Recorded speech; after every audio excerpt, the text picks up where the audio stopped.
So what I'm going to talk about is the recent mass shooting that happened in Minneapolis by a trans man named Robin Westman.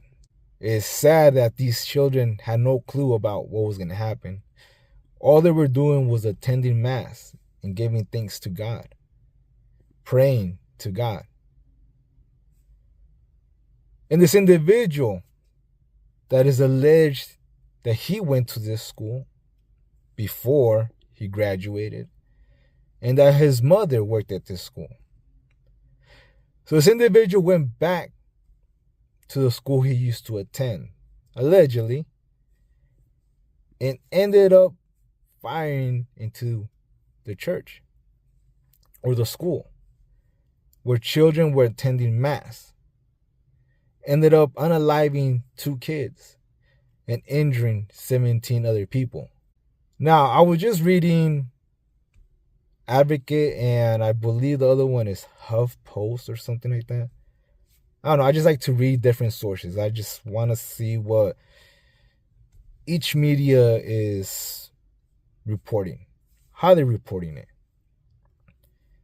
So as I read those 2 articles, the mayor's statement, which was not to villainize the trans community for this individual's act.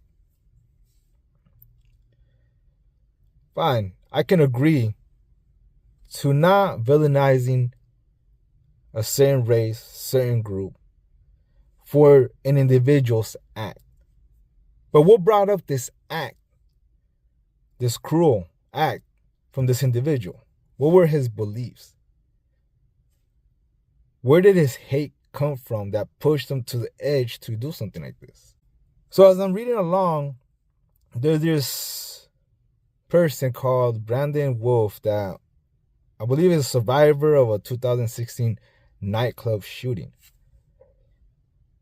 And what this individual said was that this was a horrific act, and this could have been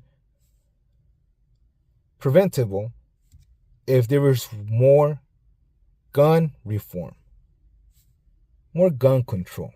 You keep reading down, ends up talking about how this is the gun violence. That is the key fact to know. It's gun violence. Without stricter gun control, we're gonna keep having this happen. Then there's a spokesperson in GLAAD that ends up saying that gun violence is the cause of kids' death. But I would like to point out that nobody talks about that abortion kills nearly 1 million kids a year. Just pointing that out. But here it is, another person talking about gun control. A politician, Greeny, I believe, I can't remember the name, Greeny, did talk about mental illness. And he was villainized for calling this a mental illness. That trans people have gender dysphoria. It's a mental illness. The news, these articles, claim that it's not true. And they villainized him for that. And if you read, or if you were able to see the manifesto that he had and the writings on the guns, it was all hateful rhetoric. So, yes, I will not villainize a whole community for an individual's act. What I will say is that there is evidence and is being shown, like in this case, that people that identify as trans have a certain mental illness. And what trips me out is that none of these articles or in the news, they're not talking about if this person or individual had depression. They're not talking about if he was taking any meds, because if he believed that he was a she and went to the extent to change his name, do you believe, or can you assume, or would you would assume that maybe there were an extent to where he was taking some type of puberty blockers to make him look more feminine? Because he did identify himself as a girl, as a woman. So that should come in play, right? That should be questioned. But what we're seeing here is villainizing a politician for bringing up mental illness. So they don't want the trans community to be villainized for this individual's act, but yet they will villainize a politician for asking questions that this might be a mental illness that caused or was or could have been the reason behind the shooting. So those are my questions as well. Was he any type of medication, antidepressant, puberty blockers, any other medication that might alter his thinking, his feelings? But why is that not talked about? What is talked about is, don't villainize the community.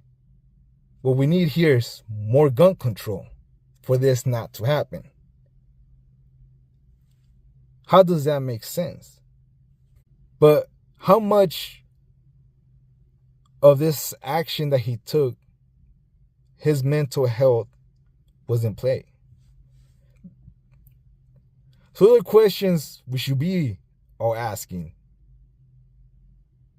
what medication was he on? How bad was his mental issue?